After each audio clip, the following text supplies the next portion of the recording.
नमस्कार दोस्तों, आज हम आ चुके हैं अपने छत पर और आज मैं आपको कुछ ऐसे प्राणायाम और कुछ ऐसी टेक्निक्स बताऊंगी जिससे कि अगर आपका डिप्रेशन है, आपको अर्थराइटिस है, आपको स्पॉन्डिलाइटिस है, गले का जो प्रॉब्लम है वो है, तो आप उसको बहुत आराम से, बहुत अच्छे से, फ्री में, बिना किसी पैसे के, 1 रुपया भी आपको खर्च नहीं करना है और आप उसको ठीक कर पाएंगे।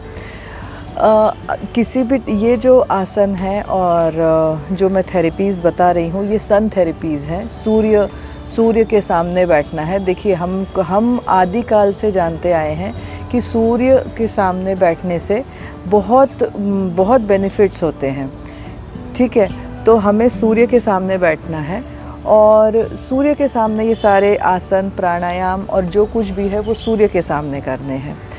इस आसन को करने से बहुत बेनिफिट्स हैं। इस आसन को करने से आपको जो सांस लेने की समस्या है, किसी भी टाइप की, अगर आप डिप्रेशन से जूझ रहे हैं और हमारी जो लाइफस्टाइल है कि हम पूरे टाइम ऐसे नीचे ऐसे देखते रहेंगे, कंप्यूटर पे काम करते रहेंगे या पूरे टाइम हम मोबाइल चलाते रहते हैं, नीचे ही देखते हैं, तो जो हम जब नीचे देखते हैं तो इस वजह से जो ये गले का जो ये पोर्शन है, यहाँ एक ऐसे बल्जिंग, मतलब ऐसे कोशिकाएं जो हैं वो इकट्ठी होने लगती हैं और ऐसा गठान सी वहाँ पड़ने लगती है, तो वो बल्जिंग हो जाती है वहाँ। उसकी वजह से स्पॉन्डिलाइटिस होना, चक्कर आना, अगर आपको पूरे टाइम चक्कर आते हैं या फिर आप जब लेटने जाते हैं तब चक्कर आते हैं, तो ये सारी चीज़ें आपकी ठीक होंगी।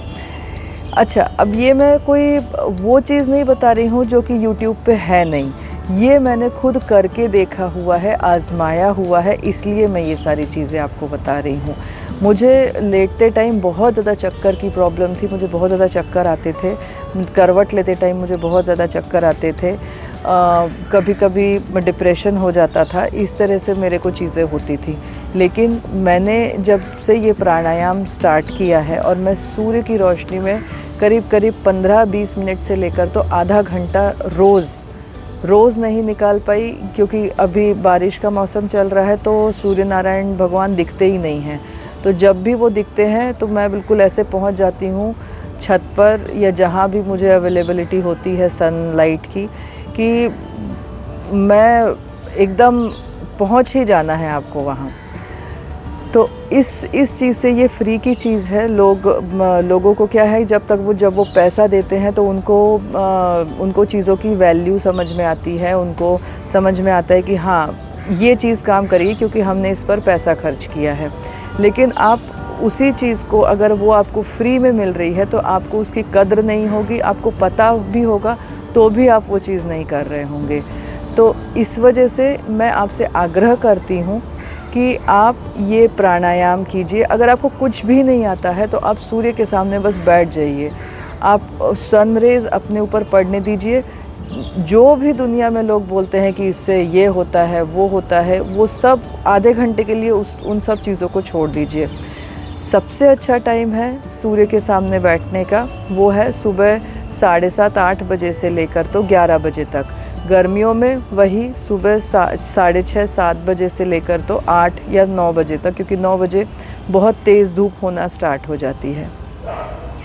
तो आप ये टाइम चूज़ कीजिए। अगर ये टाइम भी आपसे नहीं चूज़ हो पा रहा है क्योंकि आपको ऑफिस जाना है, आपको कहीं आपके मीटिंग्स हैं, आपको काम पर जाना है, तो 12-1 बजे 2 बजे जब आपका लंच ब्रेक होता है तब आप निकलिए और थोड़ी देर सूरज की रोशनी में खड़े रहिए। कितनी अजीब बात है कि हिंदुस्तान, जहाँ की 60-70-80% सनलाइट रहती ही रहती है थ्रू आउट एन ईयर, वहाँ के लोगों को विटामिन डी की डिफिशियंसी है। अगर आपको ऑस्टियोआर्थराइटिस है, ऑस्टियोपोरोसिस है, आपको रूमेटो आर्थराइटिस है, ये सारी चीज़ें भी आप सिर्फ ऐसे सन बाथ भी लेंगे ना तो भी आपकी चीज़ें सही होंगी। लेकिन ये 5-10 मिनट के लिए नहीं करना है, कम से कम आधा घंटा इसमें बैठना है। इसके स्पिरिचुअल बेनिफिट्स भी बहुत ज़्यादा हैं। जब आप सन और मून आपकी लाइफ में, ये प्रकट देवताओं के बारे में माना जाता है कि ये प्रकट देवता हैं, आप इनको देख सकते हैं, आप इनकी एनर्जीज़ को फील कर सकते हैं।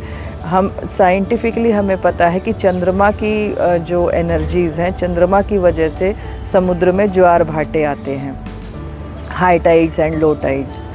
और सन की वजह से पूरा ब्रह्मांड चल रहा है। हम सूरज की जैसे ही मॉर्निंग होता है, सारे पक्षी चहचहाने लगते हैं, फूल खिलने लगते हैं, पेड़ों पर नए नए कलियां आने लगती हैं।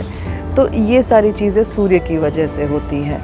तो इसका बेनिफिट लेना बहुत ज़्यादा ज़रूरी है। आप पहले इनसे स्पिरिचुअल कनेक्शन स्थापित कीजिए, फिर आप साधना में आइए, क्योंकि आपको कहीं ना कहीं से कोई ना कोई कनेक्शन आपको स्थापित करना पड़ेगा। अच्छा, मैं स्पिरिचुअलिटी की बात कर रही हूँ तो मैं आपको दो टिप्स दूंगी। अगर आप देवता उपासक हैं, जैसे कि आप ब्रह्मा, विष्णु, महेश, हनुमान जी, गणेश जी, इन में से किसी भी देवता को या कोई और देवता, मुरुगन स्वामी, इनको मानते हैं, तो आप सनलाइट में उनके मंत्र को जप कीजिए। आप जैसे आप मंदिर में आप उनका मंत्र या उनका स्तोत्र पढ़ते हैं, उसी तरीके से आप नहा धोकर आइए, आप आसन बिछाइए और आप सूर्य के सामने बैठकर सूर्य भगवान को अपना एक मीडियम बनाकर उनके सामने आंख बंद करके ये भावना करते हुए कि हे सूर्यदेव, आप मेरी जो रिक्वेस्ट है वो आप वहाँ तक पहुँचाइए, उन भगवान तक पहुँचाइए, ऐसे बोल के, और उनके प्रकाश में आप वो मंत्र जप कीजिए। अगर आप देवी उपासक हैं तो आप चंद्र की रोशनी में आप वो स्तोत्र पाठ या मंत्र जप कर सकते हैं। जो चीज़ आप मंदिर में करते हैं वही सेम चीज़ आपको चंद्र के रोशनी में या कि चंद्रमा के सामने करनी है। ये तो हुई स्पिरिचुअलिटी की बात, ठीक है। अब हम आते हैं प्राणायाम पे, जो मैं रोज़ करती हूँ और जो सभी को करना चाहिए। पहला नंबर है नाड़ी शोधन। किसी भी साधना को करने से पहले आपका जो स्पिरिचुअल बॉडी जो है वो एकदम क्लीन होना चाहिए। कोई भी साधना तभी आप कर पाएंगे, परफॉर्म कर पाएंगे, जब आपकी बॉडी एकदम क्लीन होगी। यकीन मानिए, आज से 10 साल पहले मैं बहुत ज़्यादा रोग ग्रसित थी। मुझे अर्थराइटिस था, मुझे स्पॉन्डिलाइटिस था, मुझे ऑस्टियोपोरोसिस था, लेकिन ये सब धीरे धीरे करके मैंने नेचुरोपैथी, स्पिरिचुअलिटी, इन सब का सहारा लेकर मैंने ये सारी चीज़ें ठीक की हैं। मुझे डॉक्टर ने यहाँ तक बोल दिया था कि आप कभी उठ नहीं पाएंगी, और मुझे 3 पेन किलर्स अलग अलग कॉम्बिनेशंस के दिए जाते थे। उस टाइम मेरा बच्चा सिर्फ 6 महीने का था और मुझे बोला गया था कि आप उसको उठाना नहीं है, उसे फीड नहीं कराना है। तो ये पॉसिबल नहीं है, ये एक माँ के लिए पॉसिबल नहीं है। और उस टाइम हम लोग 3rd फ्लोर पर रहते थे। तो धीरे धीरे करके मैंने भगवान पे विश्वास रख के मैंने अपने आप को ठीक किया, मैंने और भी चीज़ें ठीक की हैं, और हम फाइनेंशियली, हम इमोशनली, हम हर तरीके से हम स्ट्रॉन्ग हुए हैं। तो आइए मैं अपनी जर्नी आपके साथ शेयर करती हूँ। सबसे पहले हमें नाड़ी शोधन करना है। नाड़ी शोधन में हम कौन सी नाड़ियाँ शोधित कर रहे हैं। जो हमारा ये जो बॉडी है, ये जो आपकी फ़िज़िकल बॉडी है, इसी के अंदर आपकी एक स्पिरिचुअल बॉडी भी होती है। किसी भी देवता का ध्यान, मंत्र जप, ये सब करने से पहले आपकी जो स्पिरिचुअल बॉडी है वो क्लीन होना बहुत ज़रूरी है। जैसे हम अपनी फ़िज़िकल बॉडी को क्लीन करने के लिए हम रोज़ नहाते हैं, हमारा क्या नियम होता है पूजा करने का, नहा धो के फिर दिया जलाना है, राइट। उसी तरह से मंत्र जप करने का जो नियम है, या कि जो कोई भी स्तोत्र पठन का नियम है, वो ये है कि हमें सबसे पहले नाड़ी शोधन करना है। तो आइए हम नाड़ी शोधन करते हैं। Please like, share and subscribe to my channel. Please like, share and subscribe to my channel. इसके लिए हम अनुलोम विलोम करेंगे।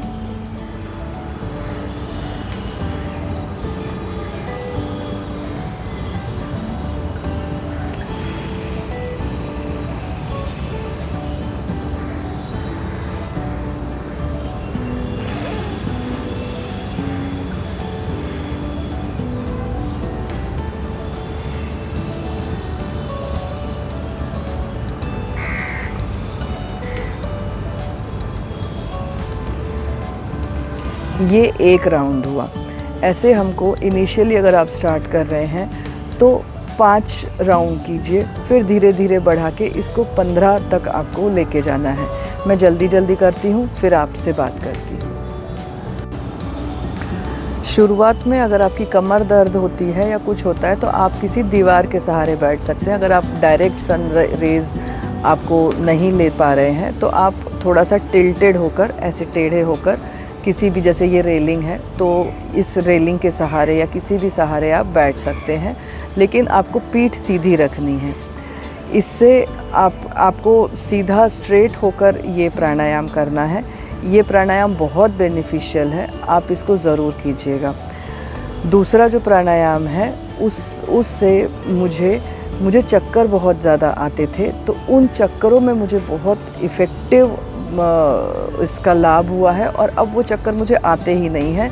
मैं अगर प्राणायाम नहीं भी करती हूँ तो भी मुझे कोई फ़र्क नहीं पड़ता, लेकिन उसको कंटिन्यू करने के लिए मैं प्राणायाम मतलब अगर मैं 2 दिन 3 दिन नहीं किया है तो मैं चौथे दिन मैं ये प्राणायाम ज़रूर करती हूँ।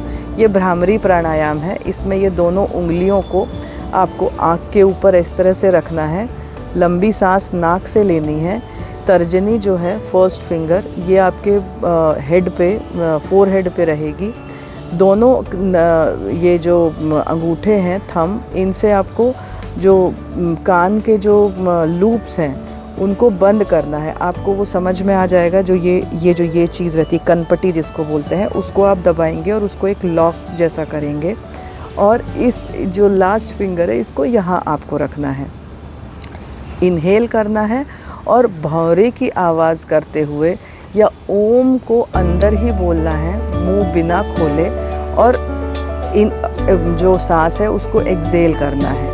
इस टाइम पर आप ये थॉट रख सकते हैं दिमाग में कि मेरे जो भी वरीज़ हैं, मेरे जो भी रोग हैं वो बाहर जा रहे हैं, और जो प्राणवायु है, ये जो अभी जो हमको दिख रही है, ये सारी प्राणवायु है। प्राणवायु मेरे अंदर आ रही है। सीधा सीधा आयुर्वेद का और वैदिक शास्त्र का कॉन्सेप्ट है कि जितनी ज़्यादा आपके अंदर प्राणवायु होगी आप उतने ही ज़्यादा एनर्जेटिक होगे, आप उतने ही ज़्यादा पॉजिटिव होगे। तो आइए स्टार्ट करते हैं।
इस तरह से आपको 5 बार ये करना है। अब हम करेंगे एक और प्राणायाम,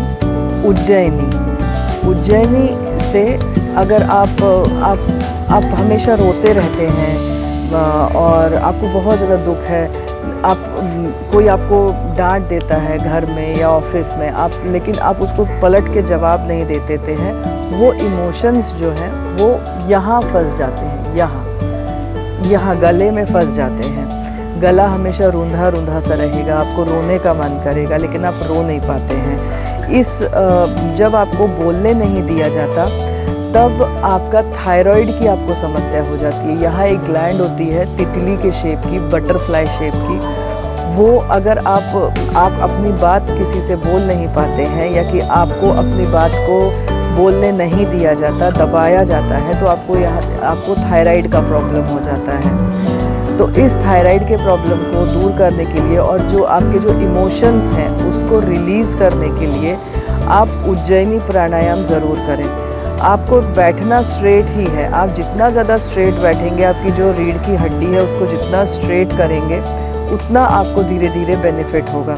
यकीन मानिए, मैं भी पहले इतना स्ट्रेट इतनी देर तक नहीं बैठ पाती थी, मैं दीवार के सहारे से बैठती थी। ये मेरे 10 साल का संचित धन है, मेरा शरीर। जी हाँ, मैंने बहुत इसके ऊपर काम किया है और इसको फिर से ठीक किया है। तो धीरे धीरे आप भी कीजिए, आपको भी बहुत मोटिवेशन मिलेगा और आप भी मेरे तरह से बिना सहारे के इस तरह से स्ट्रेट बैठ पाएंगे। तो अब हम वो प्राणायाम करते हैं जो कि सारी माताओं और बहनों को करना चाहिए, क्योंकि कहीं ना कहीं उनकी आवाज़ को दबाया जाता है। या ये चीज़ बच्चों को भी आप ये प्राणायाम कराइए, जो बच्चे हकलाते हैं, जो तुतलाते हैं, जो सिंगर्स हैं, जिनको गाने का शौक़ है, हर उस इंसान को ये प्राणायाम करना चाहिए। ये वोकल कार्ड पे बहुत अच्छा काम करता है और आपके जो दबे हुए इमोशंस हैं उन इमोशंस को निकालने के लिए ये प्राणायाम बहुत अच्छा है। तो इसमें आपको क्या करना है, अपने दोनों हाथ इस तरह से अपने थाइस पे रख देने हैं, अपने नीज़ पे रखने हैं। इस तरह से अपनी नीज़ पे आप दोनों हाथ रखिए और अब सांस भरेंगे हम।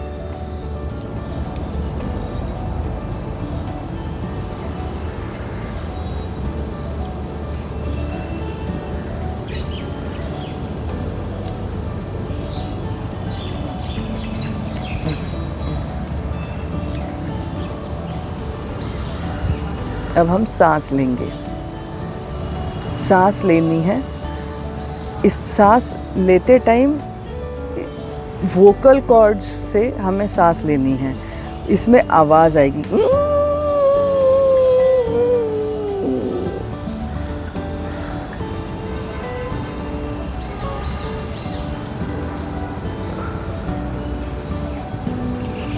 Then release. ब्रीथ को हमें सांस लेना है, लेने में जितना टाइम लगेगा, एक सिंपल सा रूल बता रही हूँ, 3 सेकंड, 6 सेकंड, 10 सेकंड का मैं कुछ नहीं बता रही हूँ। स्टार्ट करने के लिए बिल्कुल सिंपल सा रूल बता रही हूँ कि सांस जब आप भरेंगे तब जितना टाइम लगेगा आप मन में काउंट कीजिए, 1 2 3 4 5 6, फिर होल्ड करना है उसके डबल काउंटिंग में। ठीक है, इसको कुंभक बोलते हैं जब आप होल्ड करते हैं, और उसको रिलीज़ करना है कुंभक की ही काउंटिंग में। जितना आपने होल्ड किया है, पहले इनिशियली नहीं होगा लेकिन धीरे धीरे करके होगा। और ब्रीदिंग इतनी स्लो होनी चाहिए, ब्रीद आउट, कि आपको उसकी आवाज़ नहीं आनी चाहिए। जो नाक से हम सांस लेते हैं जिसकी आवाज़ आती है, वो आवाज़ हमें नहीं आनी चाहिए। तो आइए ये 3 टाइम्स करते हैं।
अब हम करेंगे हमारा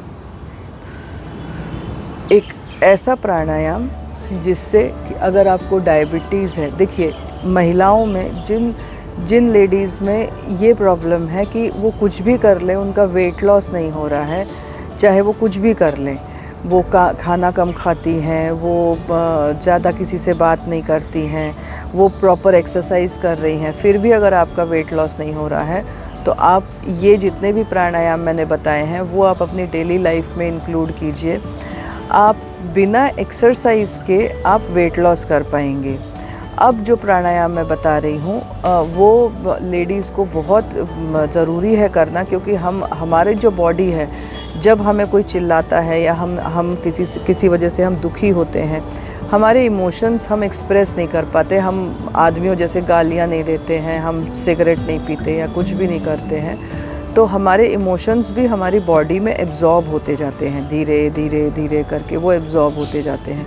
वो 2 से 3 जगह एब्जॉर्ब होते हैं। एक तो यहाँ गले में जो मैंने आपको बताया, दूसरा यहाँ पेट के नीचे जो हमारा ये दूसरा पेट होता है, यकीन मानिए ये हमारी फ़ैट से ज़्यादा हमारा स्ट्रेस है।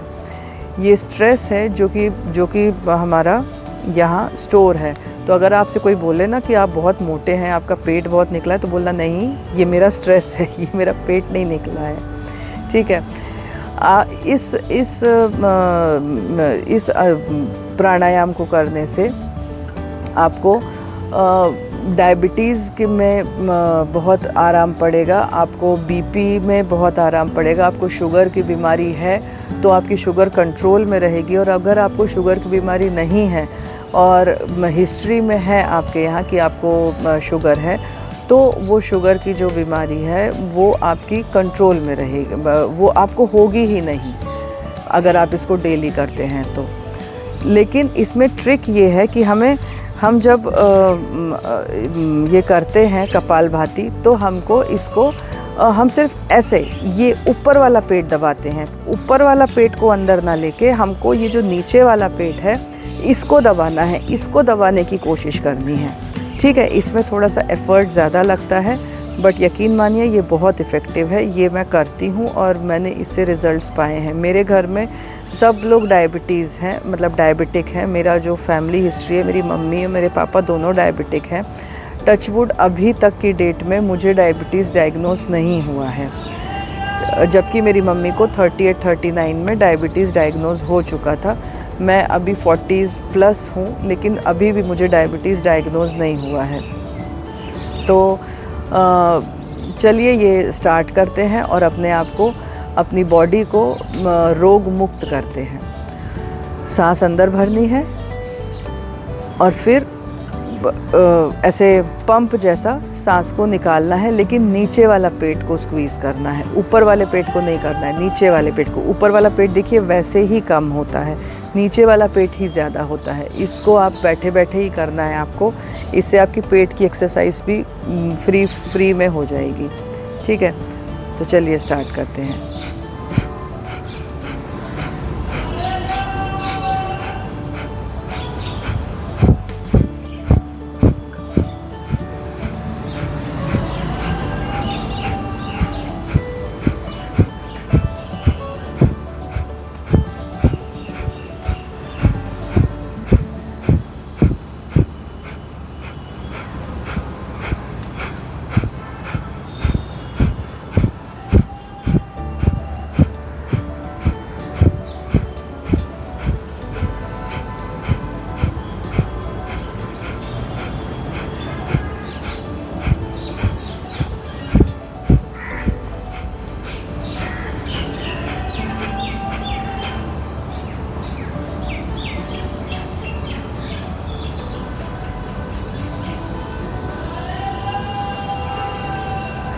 इसके लास्ट में एक ट्विस्ट है कि जब आप इस तरह से करेंगे, लास्ट में पूरी सांस बाहर निकाल के, मतलब उसको रेचक बोलते हैं, रेचक करके और अपने पेट को अंदर बाहर इस तरह से करना है। तो आइए फिर से एक बार स्टार्ट करते हैं। सांस अंदर, अब पूरा करेंगे सांस अंदर, फिर कपालभाति, और फिर उसके बाद में रेचक करके और पेट अंदर बाहर करेंगे।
तो ये थे प्राणायाम जो हर किसी को करने ही चाहिए। आप जिम नहीं जा रहे हैं, मत जाइए।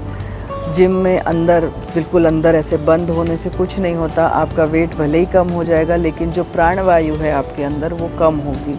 और कोविड के बाद से आपने देखे ही हैं कि कितना ज़्यादा थोड़ा भी एक्सरसाइज करके लोगों के हार्ट पे बहुत ज़्यादा दुष्परिणाम हो रहे हैं। ये अगर आप करते हैं तो आपका दिमाग और आपका तन वैसे ही स्वस्थ रहेगा। आप मानसिक शांति रखेंगे तो ऑटोमेटिकली आपको अच्छा फील होगा। और यकीन मानिए आपका वेट भी कम होगा। मैं 96-97 किलो की थी और धीरे धीरे अपनी लाइफस्टाइल चेंज कर करके आज मैं 65 to 75 के स्केल के बीच में झूलती रहती हूँ। मुझे मेरे वेट को लेके कोई बॉडी शेमिंग नहीं है। मुझे मेरा वेट बहुत अच्छा लगता है और कम हो रहा है तो भी ठीक है, नहीं हो रहा है तो भी ठीक है, क्योंकि मुझे पता है मैं एक हेल्दी लाइफस्टाइल फॉलो कर रही हूँ। आप जितने साल के होते हैं आप उसके हिसाब से अगर आप वेट मेंटेन करते हैं तो आपकी जो बॉडी है उसके ऊपर कभी भी कोई स्ट्रेन नहीं आएगा। चीज़ों को नेचुरली एब्जॉर्ब कीजिए और सूर्य प्रकाश में बैठेंगे तो आपको बहुत ज़्यादा लाभ हो गए। अभी सूर्य नारायण भगवान एकदम आ रहे हैं, कृपा दृष्टि कर रहे हैं। मैं आपको एक बार दिखाती, ये देखिए भगवान हम पर कृपा दृष्टि कर रहे हैं, हमें सनलाइट फ्री में दे रहे हैं। ये मेरी छत है जहाँ मैं बैठ के रोज़ प्राणायाम और ये सारे आसन करती हूँ।